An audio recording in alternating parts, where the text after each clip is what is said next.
noite oficialmente a todos. Que a graça de Jesus seja com todos vocês.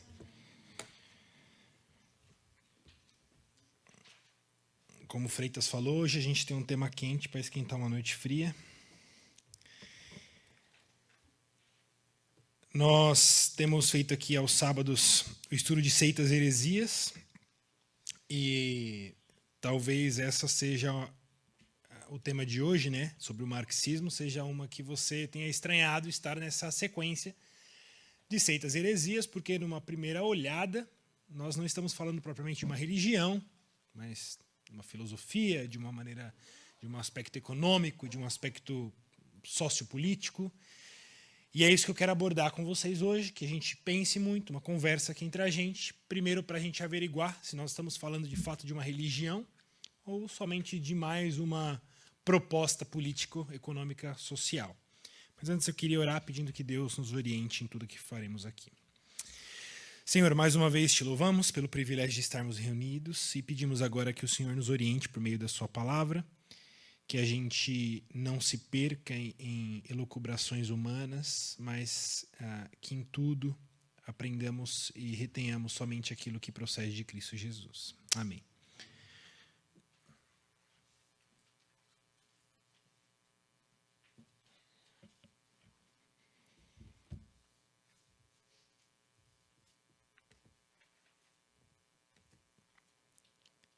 Alguém aqui já foi da guerrilha comunista aqui no passado? Os mais velhos aí já pegarem armas aí para... É bem comum, né?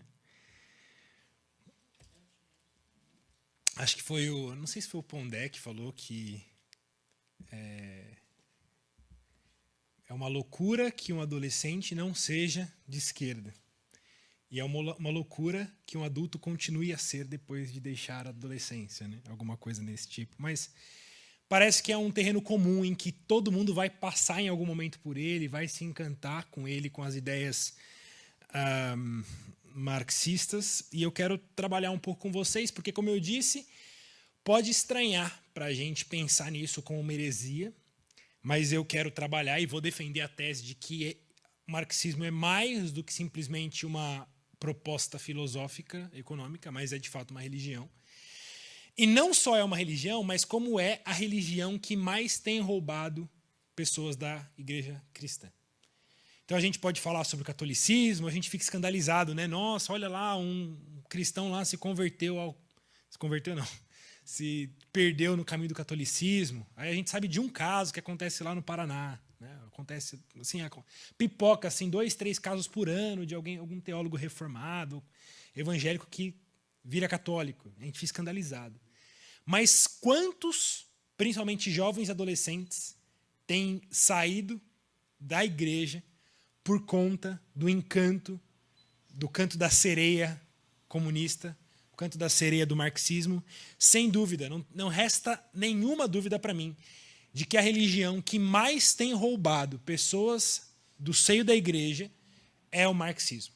E quando eu digo pessoas, estou me referindo principalmente a adolescentes e jovens. Dificilmente você vai ver alguém já maduro, de repente, e trilhar esses caminhos. Mas o jovem adolescente, ele está absolutamente suscetível a isso. E a gente vai trabalhar o porquê que o jovem adolescente está suscetível a isso. Então, esse é um chamado, primeiro, de conscientização para nós, um chamado de respostas, porque muitas vezes a gente sabe que está errado, mas não sabe responder biblicamente.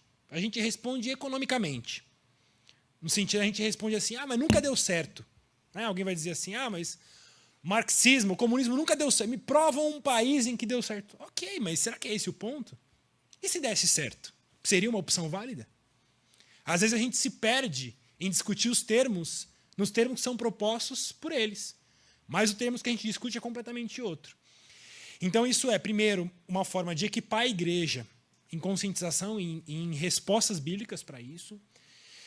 Mas, com certeza, deve servir aqui como proteção às famílias que têm crianças, adolescentes e jovens no seu seio.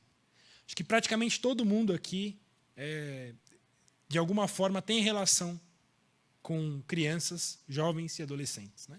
ou são pais, ou estão gestantes, já são pais, né? Mas gestando. Tem avós, aqui o Aguinaldo aí representando o time dos avós, tem tios, enfim, tem pais de adolescente, né? De Bento. Pais de crianças que estão chegando lá e vão passar por essa fase terrível de grande perseguição. Então, irmãos, é um tema urgente para a gente trabalhar e que a gente não pode menosprezar, porque as escolas, a televisão, o mundo não menospreza esse assunto. E a igreja menospreza. A igreja não fala sobre esse assunto. E aí a gente está completamente derrotado nessa guerra cultural que a gente tem batalhado, tem travado. O texto básico que eu quero usar é o texto de Colossenses 2:8, que diz assim: cuidado que ninguém vos venha a enredar com sua filosofia e vãs sutilezas, conforme a tradição dos homens, conforme os rudimentos do mundo, e não segundo Cristo. Cuidado, tomem cuidado, para que ninguém venha enredar vocês, que ninguém venha prender vocês com sua filosofia, com vãs sutilezas, conforme a tradição dos homens, conforme os rudimentos do mundo, e não segundo Cristo. A minha tese aqui é mostrar para vocês como o marxismo é uma filosofia segundo a tradição dos homens, segundo os rudimentos do mundo, e não segundo Cristo. Por isso, nós devemos tomar cuidado, para que mais essa filosofia pare de enredar pessoas do nosso seio, como tem feito durante todos esses últimos anos. Essa imagem aí, quem sabe quem são? Isso aí, falaram os três já. Marx, à esquerda, o Papai Noel ali. No centro, Engels, que foi parceiro de Marx nos escritos. E à direita aí, esse rapaz bonzinho, chamado Lenin, que operacionou, né, colocou em prática aquilo que os dois primeiros escreveram. Então, Marx escreveu muito. Marx escreveu muitas obras. Muitas obras. E juntamente com Engels, né? E é difícil você encontrar alguém que tenha domínio de todas as obras de Marx, porque, de fato, ele escreveu muito, e ele, como alguém que reage, que dialoga no ambiente filosófico, ele tem suas muitas qualidades como o intérprete. Não estou dizendo que ele é um bom intérprete no sentido que ele chegou a locais corretos, mas é alguém que as suas obras, de fato, impactaram o mundo e continuam impactando. Se ele fosse alguém fraco no que dizia, no que escrevia, não teria impactado como impactou. E, de fato, é difícil compreender e colocar em poucos minutos o que é o marxismo, do que se trata o marxismo. Então, a gente precisa, obviamente, escolher alguma linha a tratar aqui. Obviamente que a obra as obras mais famosas, né, o Capital, o Manifesto Comunista, são as principais obras dele, e que foram, de fato, esse material embrionário para tudo aquilo que veio a ser o marxismo. Então, a gente começa dessa primeira pergunta aí. Do que é o marxismo? O que é o marxismo? Marxismo, então, é uma ideologia? Marxismo é uma teoria econômica? Marxismo é uma teologia política? Marxismo é uma análise sociológica? Marxismo é uma religião? Como eu disse, Marx escreveu muito, e escreveu sobre praticamente todos esses temas. Por isso, alguns vão dizer que o marxismo é uma colcha de retalhos. Ela é a união de vários desses mundos que vão formando esse corpo doutrinário chamado marxismo. Vocês podem ler comigo? Então, existem várias definições possíveis, mas, de forma geral, é o conjunto das concepções teorizadas por Karl Marx e Friedrich Engels, posteriormente adaptadas em cada país que adotou suas ideias. É um sistema ideológico que busca a igualdade social com base em princípios econômicos, método de análise econômica baseada na luta de classes e no conflito social. Teoria filosófica, política e econômica fundada na crítica ao capitalismo e na exaltação da vida social em igualdade plena. Analiticamente, é o fruto da conjugação. Veja, olha as coisas que ele une. O materialismo filosófico, a gente vai falar um pouco sobre isso, a dialética hegeliana, o socialismo utópico francês e o direito econômico inglês. Então, Marx ele une várias áreas do conhecimento para fundamentar a sua crítica ao status quo da sociedade e propor, então, aquilo que ele propõe, que ficou conhecido como o marxismo. Bom, para a gente conseguir, pelo menos, desenhar a espinha dorsal do que é o marxismo, eu quero aqui trabalhar de forma prática e rápida, numa sequência, como que é a forma de Marx enxergar o mundo, como que ele enxerga o mundo, qual que é a crítica que ele faz para a sua sociedade e o que ele propõe para a melhoria social. A gente precisa começar do materialismo dialético, essa palavrinha que a gente viu lá. Irmãos, materialismo quer dizer o entendimento de que não há qualquer ser sobrenatural. De que o mundo, ele é um mundo em si, ele não possui nada de transcendente, nada de sobrenatural. As pessoas materialistas são materialistas porque tudo para elas é material. Só o material, só aquilo que está aqui no nosso plano é o que existe. Não existe nenhum ser superior, um ser governante, um ser que está regendo a nossa vida, a nossa sociedade. Então, para Marx, e isso é fundamento, isso é o axioma, é o pressuposto de tudo aquilo que ele vai trabalhar, ele é um materialista. Marx desconsidera completamente a existência de Deus, a existência de qualquer força sobrenatural e transcendente. E mais do que isso, porque assim, até então, quando os filósofos iam falar do mundo, mesmo aqueles que não queriam falar em Deus, em um Criador, comparavam o mundo com uma grande máquina. Uma grande máquina em funcionamento. Mas quando Marx vai trabalhar essa ideia, ele abandona essa ideia de máquina. Você lembra que próprio Aristóteles vai falar sobre máquina, sobre a questão daquele primeiro motor que impulsiona o mundo. Mas Marx, quando vai trabalhar sobre a questão do que é o mundo, ele não quer comparar o mundo com uma máquina. Porque, segundo ele, uma máquina pressupõe um engenheiro.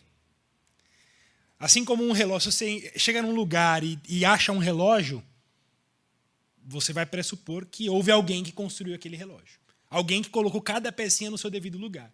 Então, Marx ele quer fugir da ideia da gente enxergar o mundo como uma máquina. Porque isso leva as pessoas a pensar, bom, se é uma máquina, alguém projetou essa máquina. Então, Marx ele foge disso e ele vai dizer que, na verdade, o universo é uma natureza dinâmica e não estática. Nós vivemos num conjunto de matéria que está em constante transformação, em constante adaptação, e que ela, por si mesma, existe. Ela é autocriada. O universo tornou-se, então, uma máquina auto-originada, auto-operante, não que foi criada por alguém, movendo-se de modo autônomo, em que a própria natureza, a própria criação não, né? A própria natureza, o próprio mundo, ele se autogoverna e as coisas vão transicionando de acordo com a própria natureza. Parece muito filosófico, mas, em outras palavras, é o evolucionismo. Ponto. É uma forma de lidar com o evolucionismo. Não existe Deus, não existe um governante. Simplesmente as coisas se combinaram, os elementos químico, físico, a poeira cósmica lá se combinou de alguma forma, que passaram por várias transformações em tempo de bilhões e bilhões e bilhões de anos, de forma que as coisas chegaram onde chegaram, da forma como estão, a natureza se transformou.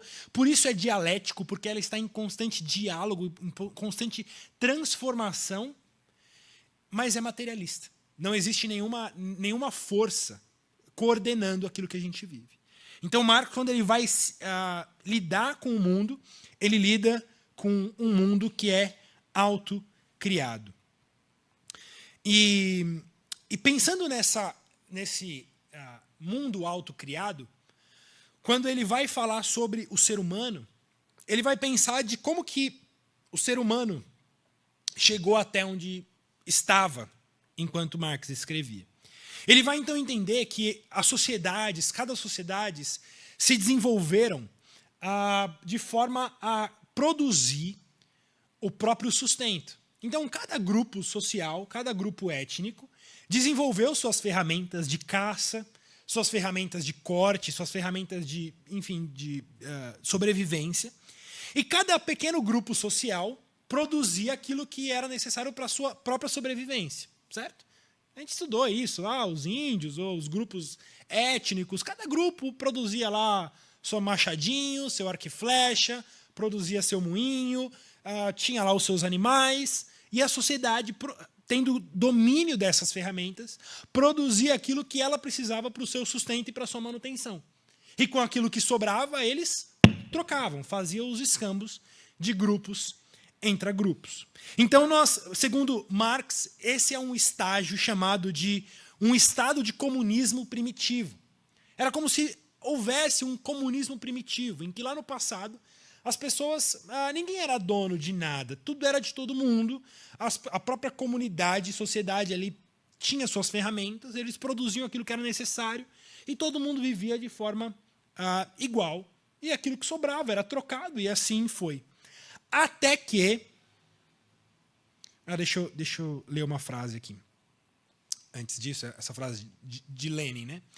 Ele vai dizer: podemos considerar o mundo material e cósmico como o ser supremo, a causa de todas as coisas, o criador do céu e da terra. Ou seja, a própria natureza, o próprio mundo é Deus. Né? Veja, o próprio mundo material é o ser supremo. Não existe um ser supremo acima do mundo. Não, o mundo é o ser supremo e ele se autogoverna. Esse é o ponto do materialismo, esse materialismo dialético. Então, voltando à questão dessas sociedades que desenvolveram suas ferramentas para sustento pessoal. O que acontece é que, em algum momento, surge o que chamamos de propriedade privada.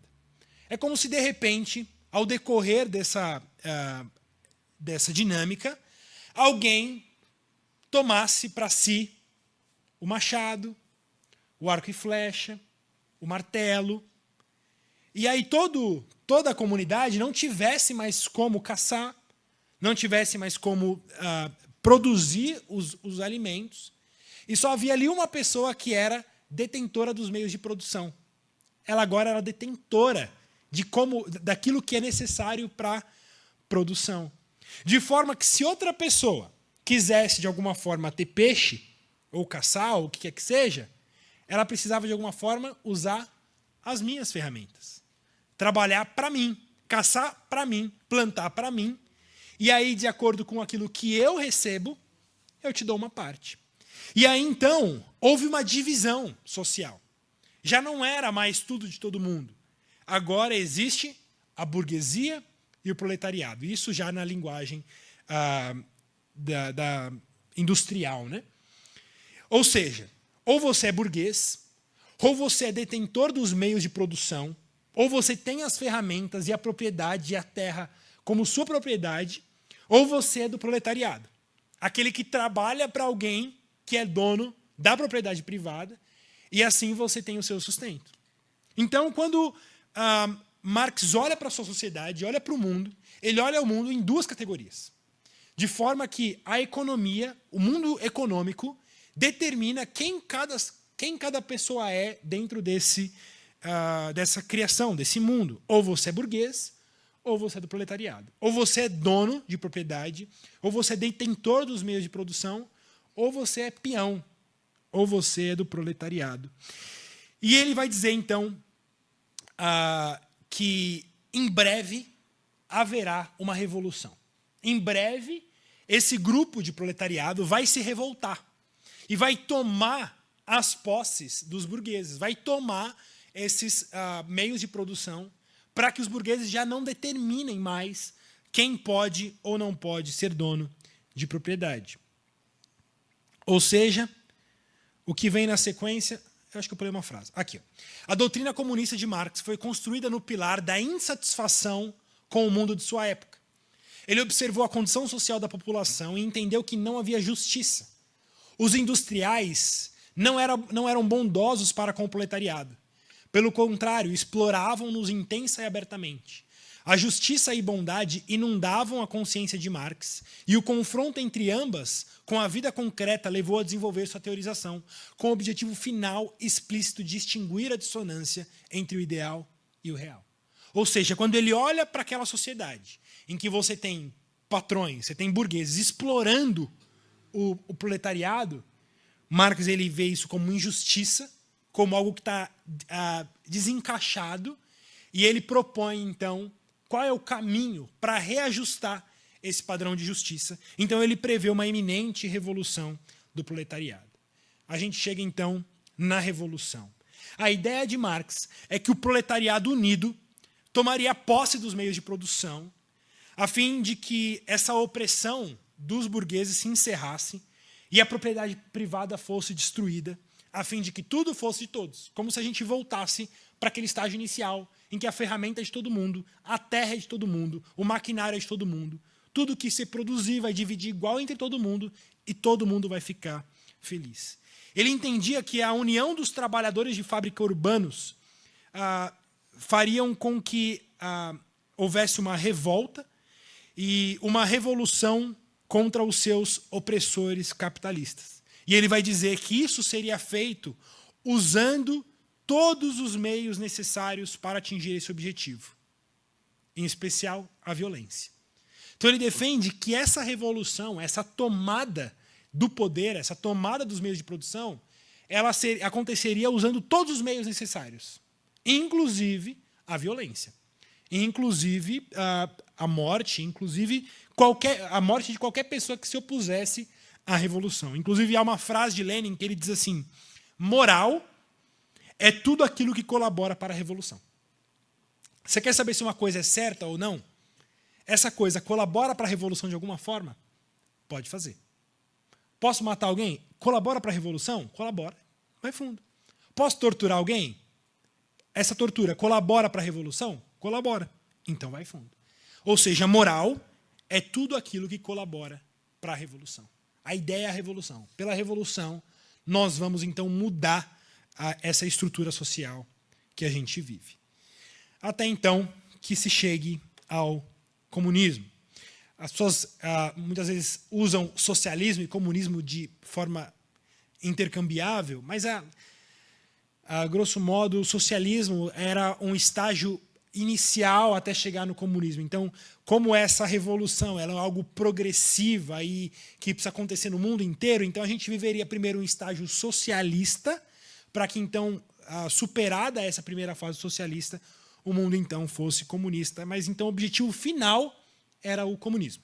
O objetivo final era uma sociedade em que tudo fosse de todos e tudo aquilo que é produzido é dividido entre todos. Não há mais ricos, não há mais pobres, não há burgueses, não há proletariado. Todos nós temos aquilo que é necessário para o nosso meio e para o nosso sustento. Bonito, não é? Bonito o objetivo. Mas o ponto é, a teorização, aquilo que Marx usa para o seu pressuposto, é um pressuposto válido ou não? Alguém vai dizer, não, mas isso não funciona. De novo, meu ponto não é se funciona ou não. A gente sabe que não funciona. A gente sabe que é uma utopia inalcançável. Mas o ponto é, e se funcionasse? Seria um caminho válido para nós? Seria um caminho válido para nós cristãos? Mas o tema de hoje não é econômico. O tema de hoje não é político, social. O tema de hoje é religioso. Minha próxima pergunta é a seguinte: o que é uma religião? O que define algo como religião? Bom, se você jogar no qualquer dicionário, você vai ver que religião pressupõe a fé em um ser supremo. Pressupõe isso. E a gente viu que para Marx isso não há. De fato, não há. Marx ele desconsidera qualquer poder supremo acima da matéria. Mas, por outro lado, ele coloca a matéria como o próprio ser supremo. Então, a gente pode discutir se, de fato, Marx apenas dizia não crer no ser supremo, mas, na prática, ao colocar o mundo como um ser que se autorrege, se autogoverna, se não seria o próprio mundo, esse ser supremo, a reger todas as coisas. Mas, de forma geral, eu quero trabalhar com o conceito de religião, não segundo o dicionário, mas segundo a própria Revelação bíblica. Como que a Bíblia se revela a nós? A gente já falou isso muitas vezes aqui, sobre a forma como a Bíblia é desenvolvida. Vocês já ouviram falar em teologia bíblica? Teologia bíblica é aquilo que nós chamamos da história da revelação. Sobre o que é a Bíblia. Se alguém te perguntar sobre o que é a Bíblia, sobre o que fala a Bíblia. Bom, a Bíblia fala de muitas coisas, óbvio que ela fala de muitas coisas. Mas ela tem uma espinha dorsal. Ela tem uma história única. Ela tem uma linha em que, de alguma forma, cada história, cada episódio, cada personagem está ajudando a construir essa grande história. E essa grande história pode ser dividida nesses 4 episódios: criação, queda, consumação e redenção. Então, o que é a Bíblia? A Bíblia é a mensagem de que Deus criou todas as coisas. Deus autoexistente, Deus sempiterno, não há começo nem fim, completo nele mesmo, nas 3 pessoas da Trindade, o Pai, o Filho e o Espírito Santo, com um pacto entre as pessoas da Trindade, então decidem por criar o mundo, e nós temos então a criação do mundo. Todas as coisas são feitas por Cristo, por meio dele, e sem ele nada do que há se fez. A Bíblia começa nos contando sobre a criação. Mas 3 capítulos depois, nós já temos a queda. Porque Deus cria um mundo perfeito, mas logo no capítulo, acho que é no capítulo 2 ainda, né? Que é entre pecado, 2 ou 3? Eu tô mal, hein? 3, né? O pecado entra logo nos primeiros episódios. E nós temos então a queda. A queda que é quebrar a ordem de Deus. A queda é chamada teologicamente de pecado. O pecado é a queda. E aí nós temos então toda a revelação nos mostrando os efeitos dessa queda. O que a queda causou? Bom, se você fica escandalizado com histórias trágicas, a Bíblia provavelmente não é um bom livro para você ler. Né?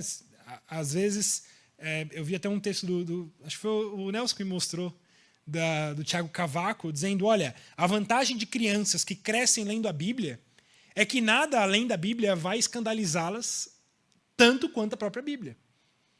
Assassinos, limpezas étnicas, casamentos completamente desajustados, tudo logo em Gênesis. Tudo isso em Gênesis. Coisas terríveis, pecados terríveis, torturas, massacres, logo em Gênesis. Se você conseguir chegar em Juízes, então, aí, olha, tire as crianças da sala, né? Porque a coisa é terrível. Mas o que é isso, senão os efeitos da queda? São os efeitos do pecado. A Bíblia está nos revelando o que é o pecado. O que o pecado fez com essa criação bela e perfeita que Deus criou. Mas para essa queda, para esse pecado... Nossa, eu inverti a ordem, né? Eu inverti a ordem. Aqui é a redenção, tá? O terceiro é a redenção. Para a queda, nós temos a redenção. Nós temos a solução para essa queda. E qual que é a redenção?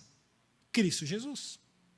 Cristo Jesus que vem do próprio Deus, Deus de Deus, luz de luz, e morre no lugar de pecadores. Morre no lugar de pecadores para salvar o seu povo.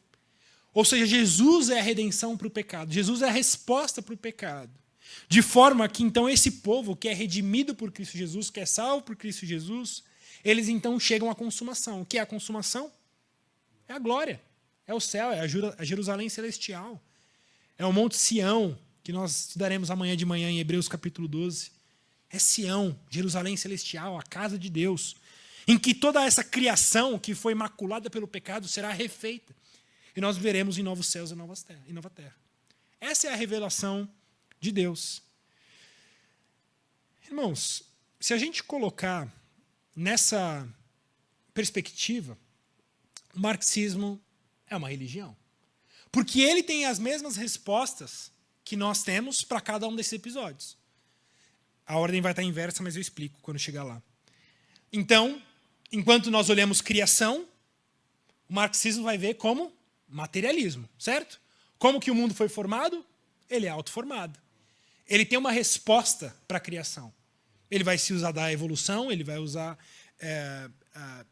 de todo o arcabouço proposto pelo evolucionismo, de que não há Deus, não há um ser supremo, o mundo é autocriado, autoformado, é a criação. Qual é a queda? Onde que começou a dar problema nessa criação? Quando surgiu a propriedade privada. Quando começou a propriedade privada, quando alguém resolveu tomar conta dos meios de produção, aqui está o problema para Marx. Vê quando Marx olha para o mundo, e qual é o problema do mundo? A propriedade privada.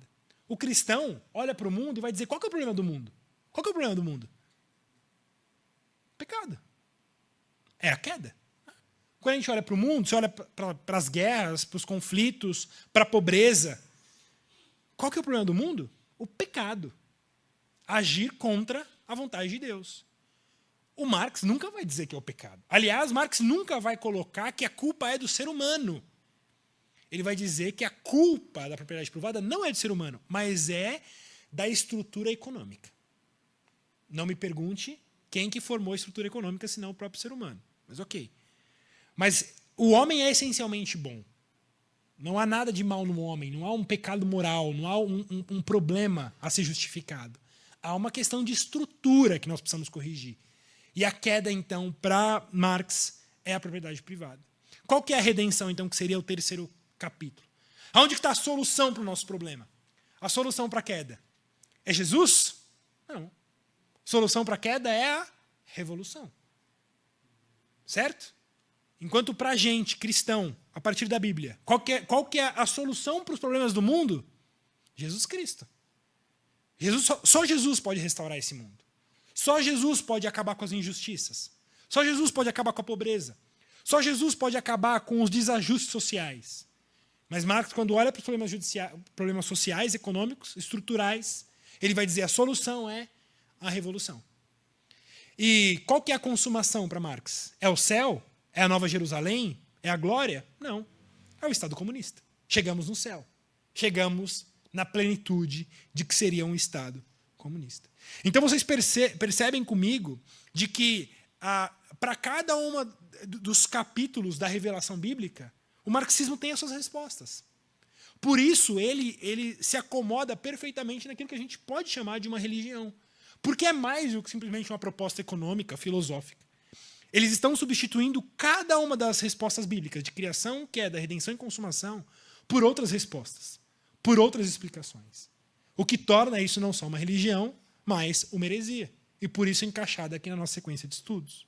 É interessante porque quando Marx vai falar sobre o dia da Revolução, ele usa um termo litúrgico chamado dies irae, o dia da ira. Um termo até religioso. Quando o dia da ira chegar, ele vai escrever. O dia da ira. Parece as profecias bíblicas falando quando vier o dia do Senhor, né?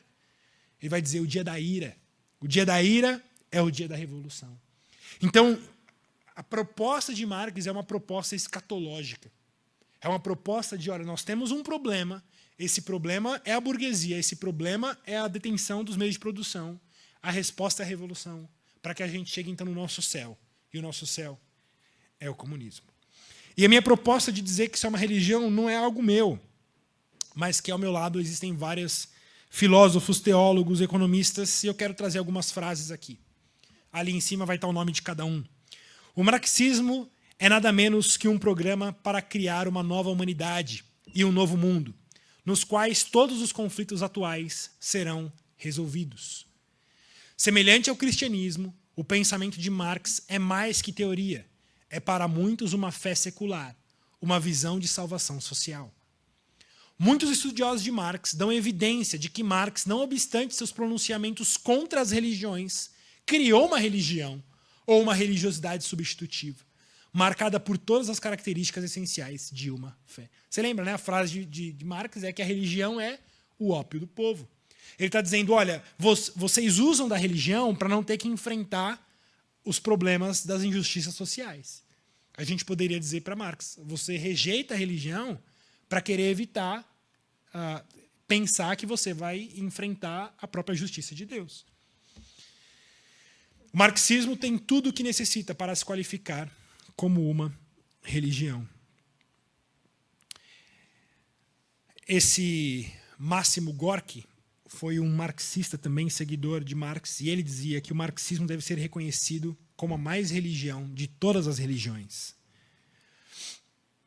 O que Marx declarou ser uma descoberta científica era, ao contrário, do princípio ao fim, uma fé escatológica. Irmãos, não se percam com roupagens que isso nos venha.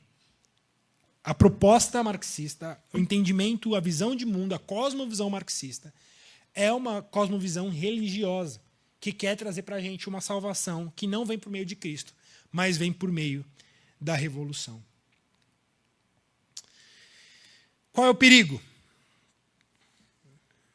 Aliás, por que o marxismo ele é tão encantador? Por que ele tem esse canto da sereia, que leva tanta gente, que encanta tanta gente? Como é que eles fazem isso? De fato, quando a gente lida com as injustiças, quando eu falo aqui, né, das injustiças, das opressões, pessoas muito ricas explorando pessoas muito pobres, parece que dentro da gente já vai gerando uma angústia. Né? Uma angústia e talvez uma vontade de vingança, de guerra, de batalha. E quando isso é proposto para um adolescente, para um jovem, que quer mudar o mundo, mas como dizem seus pais, nem arrumam o seu próprio quarto, isso parece ainda mais sedutor. Mas, veja, quando eu trabalho nessas 4 propostas, nesse desencadeamento do marxismo, há uma contradição em si mesma, que alguns chamam da mágica marxista, porque a proposta marxista ela é em si mesma contraditória. Ela é em si mesma contraditória, mas eles chamam que há uma mágica marxista, e eu vou explicar isso para vocês. Ixi, ficou ruim de ler. Eu quis colocar numa cor comunista aí. Veja, essas 2 primeiras ideias, primeiro, o materialismo dialético, e embaixo a propriedade privada, eu coloquei como opressão para lembrar que Marx olha a propriedade privada como algo ruim, como algo injusto, são coisas que se autoconflitam, que não fazem sentido uma com a outra. Eu vou explicar para vocês. O materialismo dialético quer dizer o quê?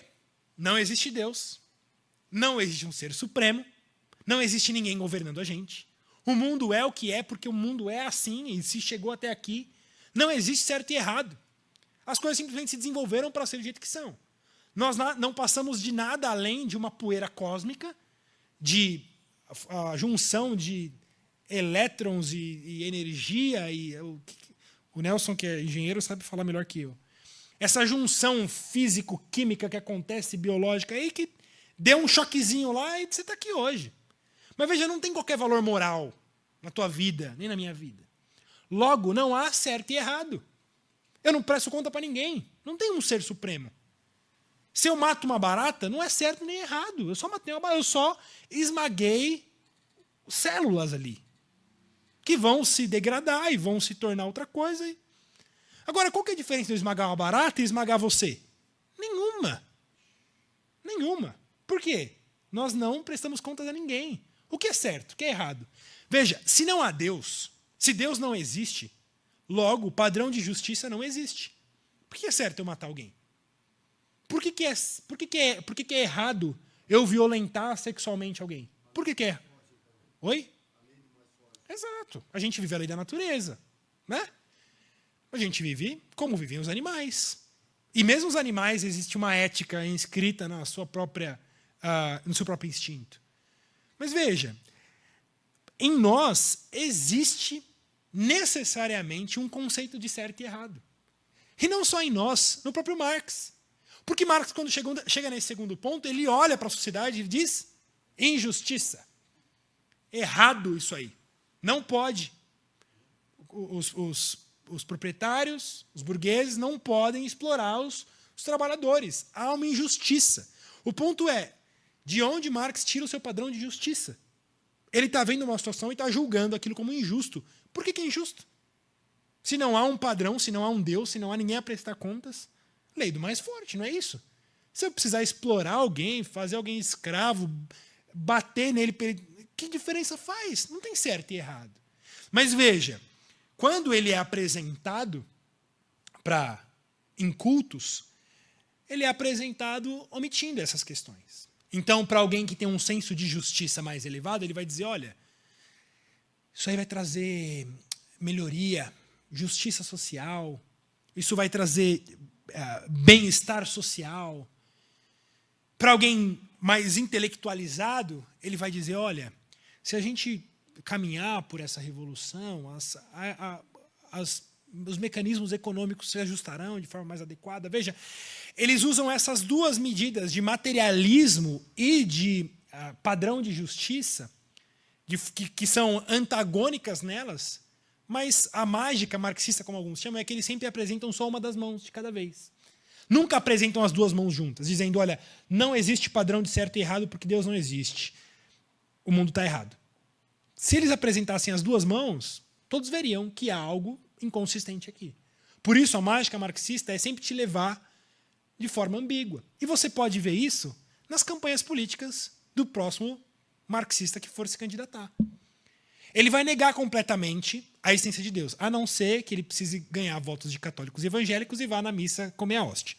Mas, no geral, eles negam a existência de Deus, negam a existência de um padrão de certo e errado. Eles vão dizer, não é padrão, é cultural, a cultura que determina o que é certo e errado. Mas, ao mesmo tempo, eles dizem, nós vamos lutar por mais justiça. Nós vamos lutar por fraternidade. Nós vamos lutar para que as pessoas... Vê lá os discursos do Boulos, né? Até arrepia. Nós vamos lutar pelos mais pobres, pelo fim da pobreza, pelo fim das injustiças. Ora, por quê? Parece que ele faz uso de padrões morais universais, como justiça, padrão, bem social, mas na sua teorização ele acabou de negar que essas coisas existem. Mas, de novo, a mágica marxista é essa. Apresenta uma mão, recolhe para apresentar outra. O mesmo sujeito que, de repente, fala que não existe Deus, não existe certo e errado, no próximo minuto ele está dizendo, por isso vote em mim se você quer mais justiça. Qual o padrão de justiça? Que justiça? Se não há ninguém que é justo. Se não há um padrão do que é justo. E por isso, é uma filosofia, é uma religião que, de fato, atrai muita gente. Por isso que quando a gente é colocado nesses termos, alguém pergunta para você, mas não é um absurdo essa relação de opressão de classes? Você não considera um absurdo essa luta de classes, de opressores e oprimidos? Veja, quando a pessoa te pergunta e te coloca nessas situações, você fica sem resposta, porque os termos da pergunta já estão feitos de forma errada. Veja, a pessoa já te pergunta, já te coloca num problema que a própria formulação da pergunta já está errada, mas quem diz que necessariamente nós vivemos numa sociedade de luta de classes? É como se eu dissesse assim para você. Will, você só pode me responder sim ou não. Não existe outra resposta. Sim ou não, ok? Você já parou de bater na sua mãe?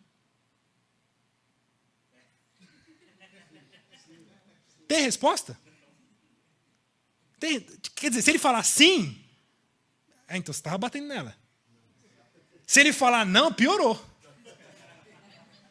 Se ele disser, eu prefiro não responder, tá vendo? Tem culpa. Não quer responder? Tem culpa. Tá vendo? Veja, é assim que são nos propostas as questões. Você como cristão, você também não acha que a igreja deve se engajar para resolver os problemas de disputa de classe? Sim ou não? Nem sim, nem não. Ah, tá vendo aí? Tem culpa. É. Por quê? Porque a pergunta está errada. A pergunta já está partindo de pressupostos errados. Você já parou de bater na sua mãe? Não, eu nunca comecei. Eu nem comecei a bater na minha mãe. Como assim? Como assim se eu já parei? Mas veja, quando jovens e adolescentes são colocados contra a parede nas escolas, por professores diariamente, sendo expostos a essa ideologia diariamente, eles vão aceitar como pressuposto. Eles vão aceitar como padrão. E eu passei por isso, e talvez aqui todo mundo passou por uma fase em que se deslumbrou com essas ideias. E enxergou isso como, de fato, uma resposta para a gente, como uma resposta possível para a gente.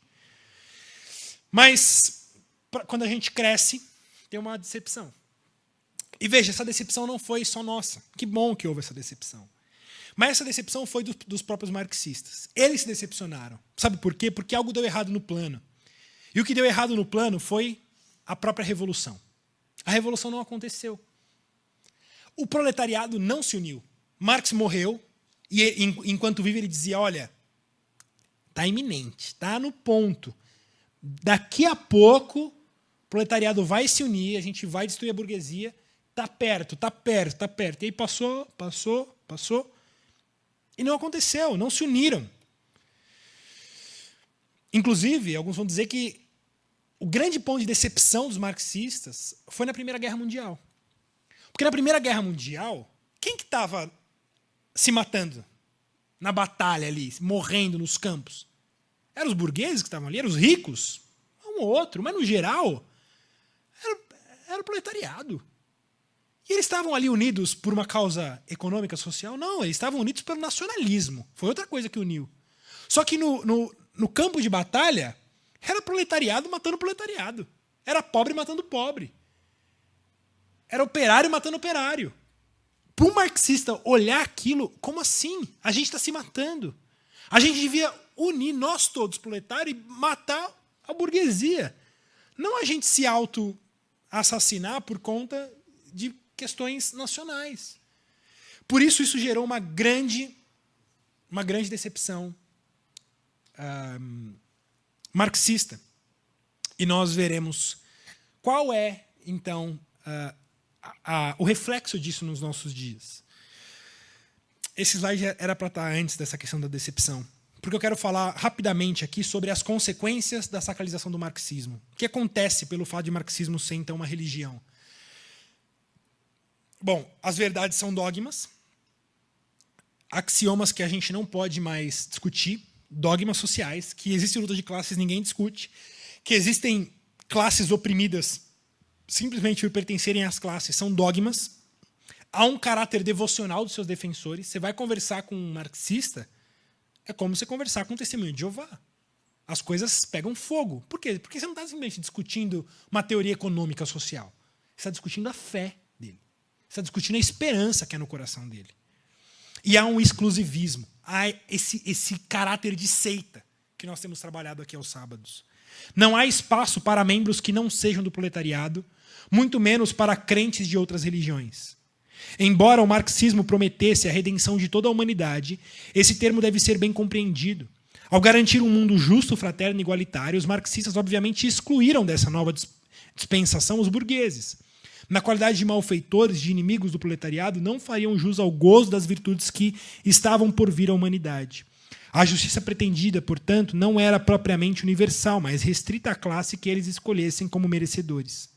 Todos os que se colocassem contra o proletariado eram, pela mera oposição, automaticamente rotulados de burgueses, e por isso deveriam ser apartados, excluídos e, por fim, totalmente exterminados, porque indignos da nova ordem social. Nessa concepção, a religião secular marxista autorizava e até recomendava as mortes em massa, uma vez que os seus opositores eram a representação do próprio mal, cuja permanência na Terra atrasaria ainda mais a nova era de bonança que tanto se aguardava. Veja, o marxismo se apresenta como uma teologia para resolver problemas sociais, problemas de opressão, mas na verdade o que eles querem? Vingança. Eles querem a sociedade como querem, mas só para o nosso grupo. Quem se opor a gente é morte, é paredão, é fuzilamento. E isso não ficou só na teoria, mas de fato vocês sabem, não preciso provar para vocês, que isso aconteceu. Aqui eu trouxe 3 casos aqui na Rússia, por ordem do qual 163.300 clérigos ortodoxos russos tinham sido presos, do qual digo Stalin, né? Sido presos só durante os expurgos de 36 a 38, 100 mil dos quais tinham sido mortos. A Igreja Ortodoxa Russa, que tinha mais de 55 mil paróquias em 1914, passou a ter 500. Na China, os residentes estrangeiros são particularmente visados. Em 1950, são detidos 13.800 espiões, sobretudo eclesiásticos, entre os quais um bispo italiano condenado à prisão perpétua. Enfim, ele vai falar depois do massacre de católicos, de cristãos. No Camboja, também, os monges... enquadramento tradicional desse país budista representavam uma forte concorrência inaceitável. Enfim, que também foram perseguidos pelo movimento marxista comunista ao redor do mundo. E é assim até hoje, né? Nós recebemos há algum tempo atrás, um missionário que trabalhou durante 4, 5 anos na China, e lá é assim, perseguição completa. Lá não se pode... Se você vai mandar um WhatsApp para ele, um e-mail para ele, ele pede, olha, não escreva a palavra Deus, não escreva a palavra Jesus, não escreva a palavra Cristo, igreja, porque tudo aqui é perseguido, é olhado, é controlado. Lá existe a igreja cristã autorizada. A igreja cristã autorizada é a igreja do Estado, que existem igrejas evangélicas filiadas ao Estado. Então, por exemplo, vamos supor que nós estivéssemos na China e a nossa igreja batista quisesse ter a chancela do Estado para autorização para fazermos cultos abertos sem representação. É possível. É possível. Mas há algumas regras para isso. A primeira, a gente não pode usar a nossa Bíblia. Existe a versão da nossa Bíblia autorizada pelo Estado, em que vários e vários textos bíblicos foram retirados. Porque Cristo não pode ser rei. Cristo não pode ser rei. O céu não é a glória. Existem vários textos que são retirados porque a gente não pode crer porque ela é conflitante com a proposta marxista. E assim vai. Assim vai. Por isso, esse é o resultado dessa religiosidade marxista. Bom, voltando aqui a essa questão da decepção marxista. Como houve, então, essa decepção marxista porque a revolução não aconteceu, nós vivemos hoje o que nós chamaríamos, o que eu chamaria, porque eu inventei isso aí, de marxismo 2.0, o inimigo agora é outro. Né? Por quê? Porque as coisas mudaram um pouco. Primeiro, porque a revolução não aconteceu. E aí precisou de uma autoanálise do próprio marxismo para dizer, olha, por que cargas d'água esse proletariado não se uniu? E foi sobre isso que Gramsci e George Lucas, e não é o do Star Wars, pensaram e teorizaram toda a sua vida. Eles disseram, o problema na luta de classes não é econômico, mas é cultural. É necessário lutar contra a cultura da classe dominante. Eles perceberam que, na verdade, o grande problema não é econômico, mas é cultural. Sabe por quê? Porque simplesmente dizer às pessoas que elas estão sendo exploradas, que elas estão sendo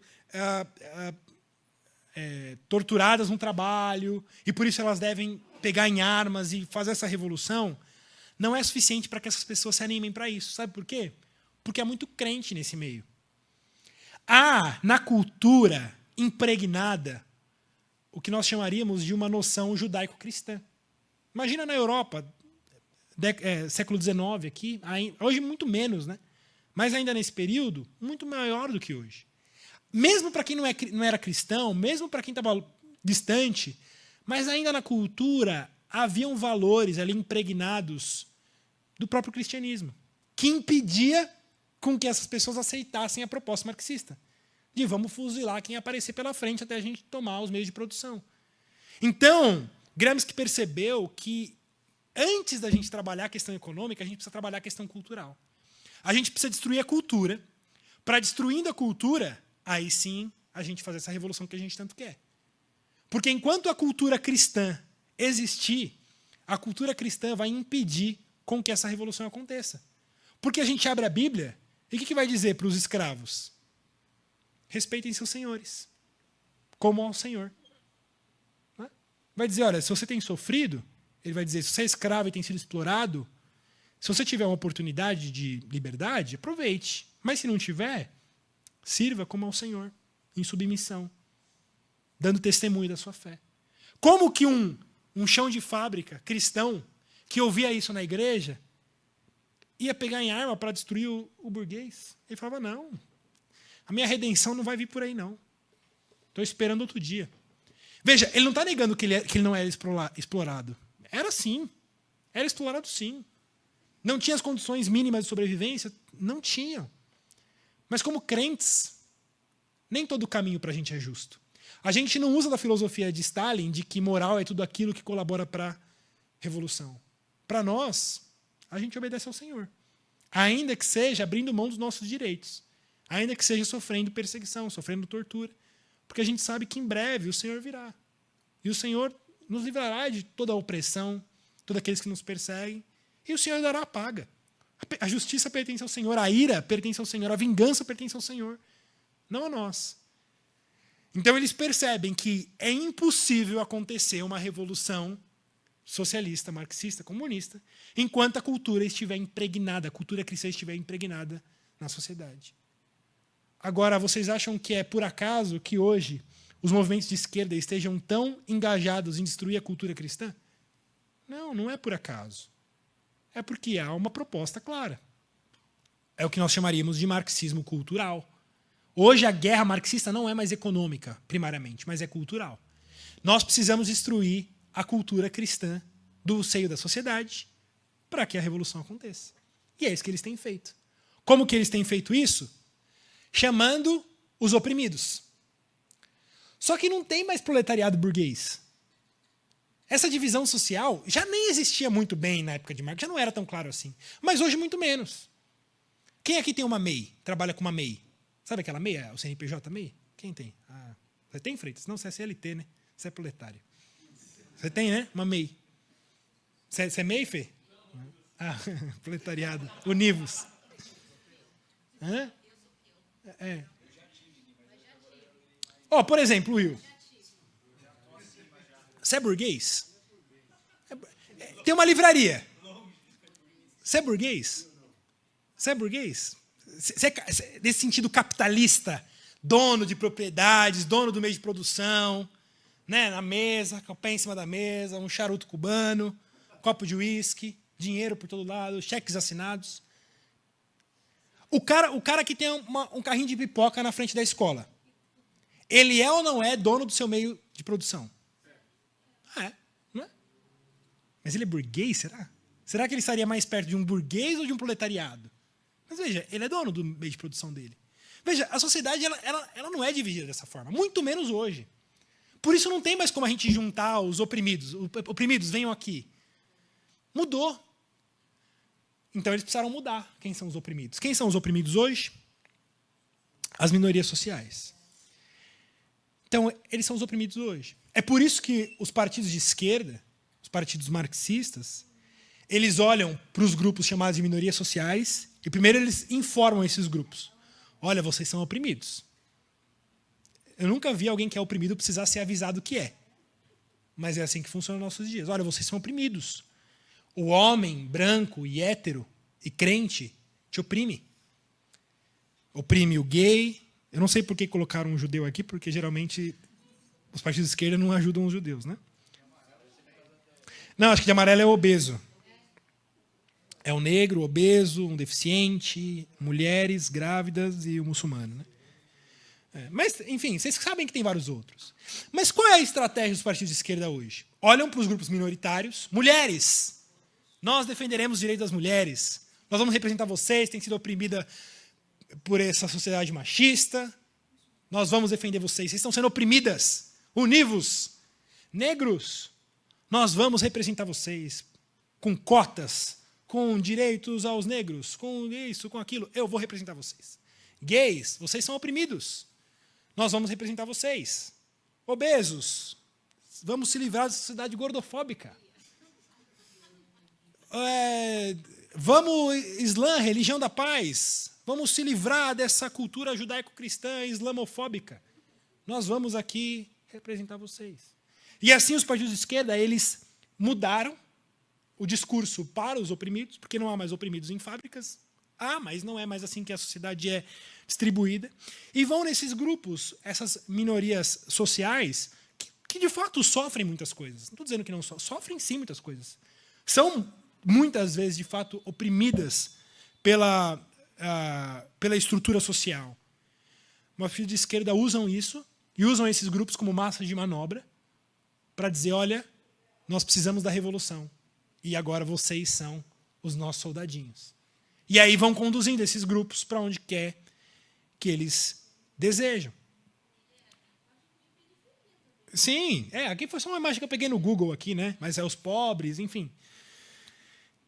A ideia é que você sempre precisa dividir a sociedade entre opressores e oprimidos. Você precisa dividir. Opressores são brancos, ricos, homens, héteros. Oprimidos, negros, pobres, mulheres, homossexuais. A gente vai dividindo. E aí, de alguma forma, isso vai me atingir. Dependendo de quem me analisar, vai me colocar nos negros. Dependendo de quem me analisar, vai colocar nos brancos. Né?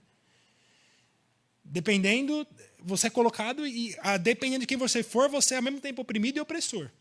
Né? Dependendo das suas características físico-sociais.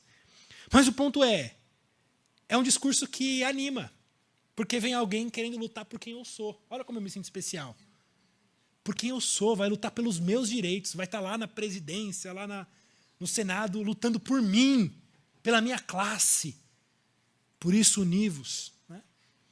Mas, junto com isso, há uma ideia de destruição da cultura. Porque a Bíblia não trabalha nesses termos sociais, de opressão social. Ela vai trabalhar em opressão, sim, mas vai trabalhar em opressão que é feita pelo pecado. É o pecado. A origem do pecado é o coração de vocês, é a cobiça no coração de vocês. Não é questão social, não é questão meramente estrutural da sociedade. E aí, então, não há só essa questão do convencimento das minorias sociais, mas há a questão da destruição cultural. Quais são as pautas? Quais são as pautas principais da esquerda? Aquilo que é caro para nós como cristãos. É o aborto. Por que a esquerda é tão preocupada em aprovar aborto?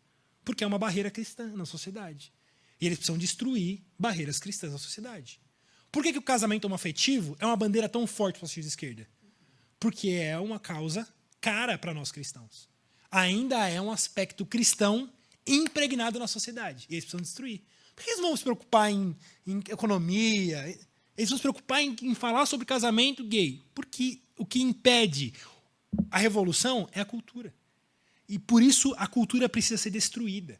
Veja, essa questão do casamento gay é uma das questões mais óbvias para mim. Porque, assim, no Brasil não é proibido, por exemplo, é que agora o casamento também não é, mas pensa enquanto não havia ainda esse reconhecimento de casamento homoafetivo. Veja, nada impedia de dois marmanjos comprar um apartamento e morar junto. Não havia nenhuma lei contra isso, não há nada contra isso. Eles podem ir no cartório, fazer um termo lá de divisão de bens e viver. Mas veja, eles não estão satisfeitos com isso. Eles querem o reconhecimento social, que aquilo se chama casamento. E casamento é algo cristão. Ou seja, eles pegam um termo cristão e como afronta, como roubar de fato aquilo que é caro para a gente, dizer, não, o Deus de vocês falou que bola é bola, mas eu quero que agora vocês chamar bola de retângulo, porque é assim que a gente quer que seja. Veja, ninguém está falando, olha, vai lá e mora junto, vai lá, compra apartamento. Não, eles querem o reconhecimento e que a igreja diga, aqui está sim um casamento. Veja, por quê? Porque a cultura precisa ser sistematicamente destruída, aos poucos precisa ser destruída. Porque quanto mais a cultura for destruída, mais fácil o caminho será aberto para que o comunismo avance. E é fácil perceber isso, olha a Europa. Quanto mais a Europa se afastou de uma cultura judaico-cristã, mais o nacional-socialismo tem crescido na Europa. Mais o nacional-socialismo tem crescido na Europa. Mais essa visão marxista, que desconsidera Deus, está crescendo. E aí, então, há uma desvalorização do casamento, da maternidade, promoção de aborto, sexo livre. E aí você liga a novela, você liga a televisão, você liga qualquer coisa na TV. Você acha que as pautas que estão ali são, assim, neutras? Ou por acaso? Não, há um caminho a ser seguido. Há um caminho a ser seguido. É o Big Brother, sei lá, os programas que vão surgindo por aí.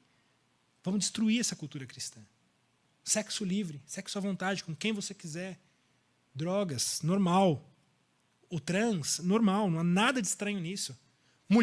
Homens disputando esporte olímpico com as mulheres, normal.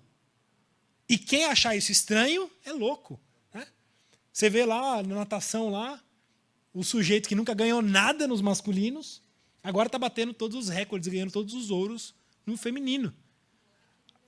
O vôlei aqui no Brasil, a tal da Tiffany lá, né? Mas é normal. Louco é quem achar isso estranho. Louco é quem achar isso estranho. Marxismo cultural, então, é a filosofia que preserva os objetivos essenciais do marxismo clássico, mas propõe que a luta de classe seja travada com armas simbólicas na cultura, transformando o senso comum aos poucos através da presença de ideias e agentes revolucionários na mídia, na educação, nas leis e assim por diante, para a destruição dos valores tradicionais oriundos da tradição ocidental judaico-cristã. E assim, irmãos, o marxismo tem invadido o mundo, tem invadido as escolas, tem invadido o país. Hoje é praticamente impossível, praticamente, você colocar um filho na escola e achar que ele não vai ser completamente encharcado de marxismo. Não é isso? A Trinitas aqui é exceção. Por que há tantos pais fazendo homeschooling? Não é só isso, mas também é isso. Também é isso. Porque você não quer que seu filho seja exposto a tudo isso. Né? Mas pior do que isso é que o marxismo também entra nas igrejas, entra nos púlpitos, entra nas teologias. Em 1970 nós tivemos a ascensão no Brasil e no mundo da teologia da esperança, depois a teologia da libertação entre os católicos e mais recentemente entre os evangélicos a chamada teologia da missão integral, que nada mais é do que uma roupagem evangélica, cristã, no marxismo. De dizer, olha, tudo bem, a gente crê em Deus, crê na Bíblia, mas o importante é a luta de classes. E assim, é só jogar no YouTube e jogar missão integral. Tem aquele famoso pastor Ariovaldo Ramos, ele vai dizer, olha, eu enxergo o mundo, a Bíblia, eminentemente como algo de luta de classes. É a forma como eu enxergo o mundo. Eu uso o óculos da luta de classes para ler a Bíblia, para ler o mundo. Chegou. Né? Chegou. Essa teologia construída por uma heresia, por uma seita marxista, já está nos púlpitos de grande parte das igrejas evangélicas no Brasil. Por isso, irmãos, isso aqui é algo terrível, sério, que os pais precisam muito fortemente orientar os filhos, cuidar com aquilo que os filhos têm ouvido nas escolas, cuidar com aquilo que os filhos têm assistido pelo celular. Olha, o Instagram, o tal do TikTok, é tudo instrumento de destruição cultural. Tudo instrumento de destruição cultural. Que vai abrir. Aí o filho faz 14, 15 anos, vira comunista, vira... Nossa, onde que eu errei? Onde foi que eu errei? Você errou a vida inteira. Errou a vida inteira, porque entregou seu filho para ser educado. Uma criança passa quantas horas hoje na escola padrão aí? 6 horas. Imagina, 6 horas todo dia. 6 horas é pouco ainda, assim, né? Chutando por baixo, né? Tem escola que fica às vezes 8 horas com a criança, né? As crianças bebê fica 8 horas. O pai leva no trabalho de manhã e vai buscar no fim do dia. E fica ali sendo doutrinado. Aí faz 15 anos e fala, nossa, onde foi que eu errei? A pergunta é onde foi que você acertou? Né? Porque você errou em tudo. Como diz, acho que é o Woody Bauchan que diz, não há como a gente mandar nossos filhos para serem ensinados por César e nos surpreender quando eles voltarem de lá como romanos. Se eles forem para lá, ser educados por César, eles vão voltar de lá romanos. Não tem como. Se a gente mandar nossos filhos para aprender na Babilônia, eles vão voltar filhos da Babilônia. E eu encerro com essa pergunta. Pode um cristão ser marxista? E se eu falar que pode? Vocês vão me matar?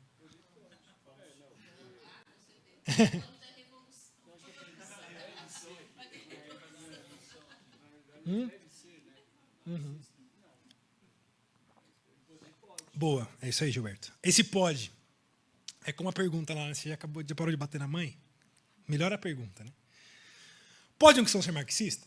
Olha, pode no sentido de deve? Claro que não. Claro que não, é impossível. Jamais.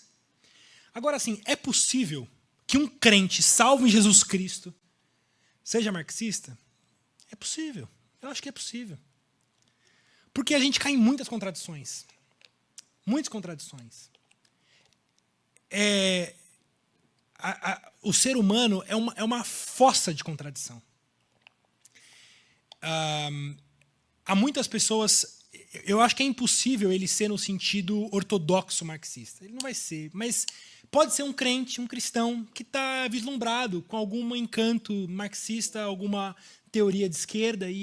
Porque, assim, às vezes me gera um pouco de cuidado quando a gente ouve na internet dizendo se é de esquerda, você não é crente.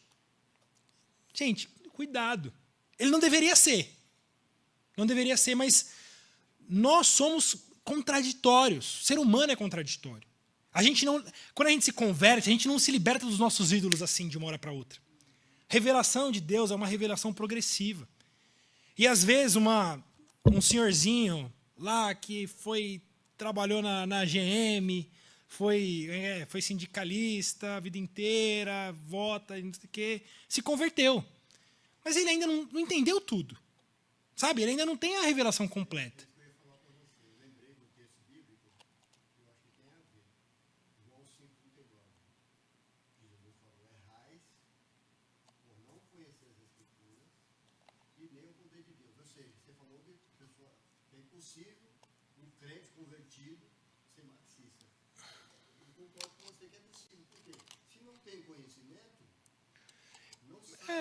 Porque assim, um cristão, ele pode sustentar erros teológicos? Pode. O cristão, ele vai aos poucos aprendendo, sabe? Ele não é instantaneamente transformado, ele não é instantaneamente conhecedor de toda a revelação bíblica. Ele vai aprendendo, ele vai aos poucos. Então, a gente tem que tomar cuidado com isso. Porque assim, o que faz de alguém ser crente? O que faz um cristão ser um cristão? Reconhecimento do pecado, clamor pela graça de Deus, reconhecimento que não há salvação em nenhum outro que não em Jesus Cristo. Mas e se for o contrário? Se um cristão que praticamente nasceu dentro da igreja, com as doutrinas bíblicas certas e corretas, vai para o lado do marxismo? Aí que eu não consigo entender. Exato. É impossível isso acontecer. É isso. Exato. É impossível ele continuar mantendo a ortodoxia cristã e abraçar a ortodoxia marxista. Até porque, assim, em questão de termos, é impossível alguém ser marxista e cristão em questão de termos, porque o marxismo nega a Deus e o cristianismo depende de Deus. Então, assim, em termos práticos, um verdadeiro marxista jamais poderia ser cristão e vice-versa. Mas como o ser humano é contraditório, é muitas vezes burro, é muitas vezes volátil, ele acaba abraçando, mas é o que você está falando. Um bom cristão, nesse sentido, um cristão doutrinariamente robusto, sem abrir mão dos seus pressupostos, ele não vai ser marxista. Ah, mas não tem o Caio Fábio, mas não tem o Ariovaldo Ramos, não tem a de René Kivitz. Mas, ponto é, ali são pessoas doutrinariamente robustas? Não são. Pode ser que já tenham sido? Pode ser, mas abriram mão para se tornarem marxistas. Nesse sentido, de fato, são apóstatas. Tanto é que a própria Bíblia condena. Agora, me corrija se eu estiver errado, isso é um exemplo de apostasia. Exato, exatamente, mas é o que eu estou te falando. É diferente alguém que tem conhecimento bíblico, que tem conhecimento da revelação bíblica e abre mão de bases fundamentais bíblicas para abraçar esse arcabouço filosófico, é um apóstata. O que é duro é que esse pessoal está influenciando milhares. Exato, mas a gente precisa saber diferenciar o apóstata do cristão fraco na fé, sabe? A gente precisa diferenciar os Caios Fábios da senhorinha que está ali ouvindo ele, que talvez vai lá e ouve ele e fala, é verdade, eu sou oprimida mesmo, tá certo isso aí que tá falando. Vou votar nesse candidato aí que ele falou, que tá certo. E ela é uma mulher crente em Jesus. Confessou seus pecados, confia unicamente em Cristo, mas não tem a revelação de forma abrangente para entender que ali há uma contradição. Né? Sem contar o mundo. Exato. Então, a minha preocupação, e assim, eu sei que eu trouxe uma polêmica aqui para a gente discutir no final, mas assim, a minha preocupação é quando a gente fala assim, traz aqui quem você votou e eu já vou separar aqui quem é crente e quem não é crente. Não é assim. Não é assim. É muito além disso. Por quê? Porque nós somos contraditórios, porque a gente não tem entendimento, a gente não faz uma leitura boa da nossa conjuntura. Quando a gente está vivendo algo, a gente nunca faz uma boa leitura. Mas o grande problema não, eu vejo como uma solução. Não necessariamente uma pessoa que é crente, convertida, e não pender para o lado marxismo, uma pessoa que não é convertida, mas também é contra, já é contra a natureza. Sim, porque só pela lógica você já devia ser contra. Não precisa nem ser crente para isso. Né? É isso. eu quero só ler um texto final. Eu ia trabalhar nesse texto com vocês, mas a hora está avançada, então não farei isso. Mas esse texto de Tiago, ele vai falar, olha, suportem com perseverança quando vocês forem provados. Né? Se vocês sofrem opressão, se vocês sofrem injustiça, suportem com perseverança. Não diga que você está sendo tentado por Deus no sentido que Deus está te levando a pecar. Não bote a culpa em Deus, não. Vocês são tentados por causa da própria cobiça.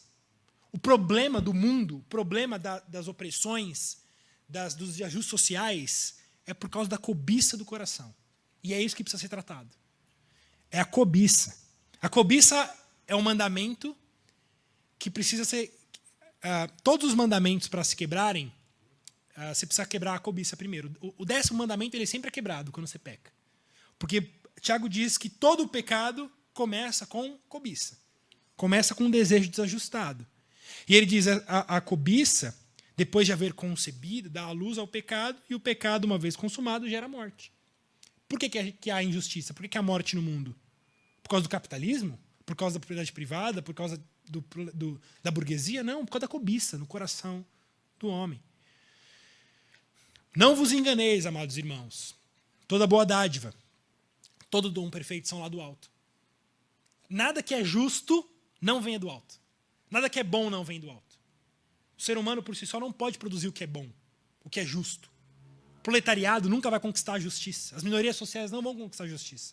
O que é bom, o que é perfeito vem do alto, descendo dos pais da luzes, em quem não pode existir variação ou sombra de mudança. Pois, segundo o seu querer, ele nos gerou pela palavra da verdade, para que fôssemos como primícias de suas criaturas.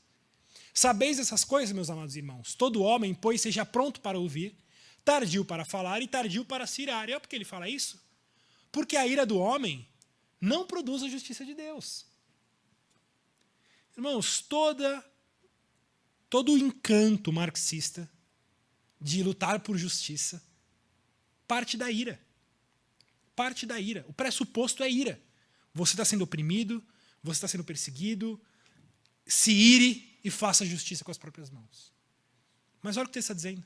A ira do homem não produz a justiça de Deus. Você não vai resolver o problema social, você não vai resolver o problema da cobiça do mundo com a ira, porque a ira não produz justiça de Deus. Você quer mudar o mundo? Você quer que o mundo seja mais justo? Então busque a boa dádiva, o dom perfeito que só pode vir do alto. Não há outro caminho. Portanto, despojando-vos de toda impureza e acúmulo de maldade, acolhei com mansidão a palavra em vós implantada, a qual é poderosa para salvar a vossa alma. Nossa redenção, a salvação para o mundo, a salvação para as injustiças, para as opressões, não virá por meio de mecanismos sociais, econômicos e de revolução. Virá, pelo contrário, reconhecendo que nós somos pecadores e que se Cristo não vier, não há solução. Mas se Cristo vier, Ele é poderoso para salvar nossa alma. Essa é a nossa mensagem para o mundo. Essa é a forma como a gente vai transformar o mundo. Amém? Deixo com vocês essas 3 indicações de leitura. Esse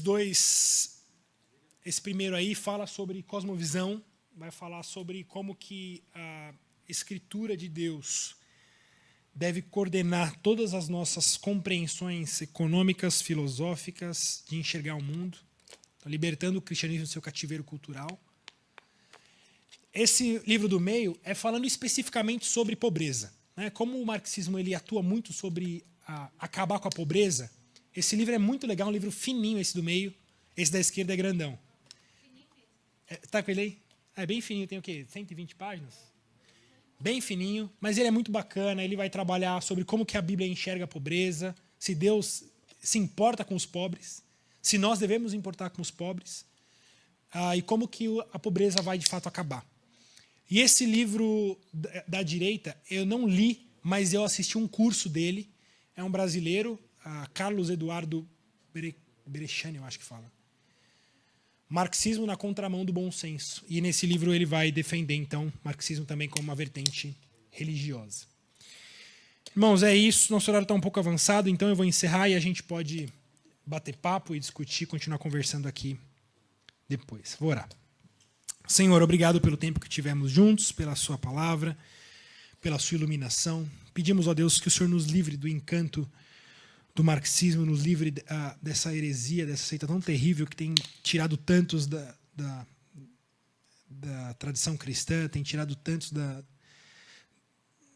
do seio da igreja. Pedimos, ó Deus, que o Senhor tenha misericórdia de nós, livre nossos jovens, crianças e adolescentes desse mal tão terrível, Senhor. Traga transformação ao mundo por meio da tua igreja, não por meio de revoluções. Sabemos que a ira do homem jamais produzirá a justiça de Deus, mas confiamos que é o teu evangelho que fará a transformação, é a igreja forte, é homens e mulheres pregando o evangelho para os seus amigos e parentes que vão transformar o mundo, e é nisso que confiamos. Faça isso, Senhor, traga um avivamento ao nosso país, ao nosso mundo, que os pecadores de fato se arrependam e sejam transformados pelo Senhor.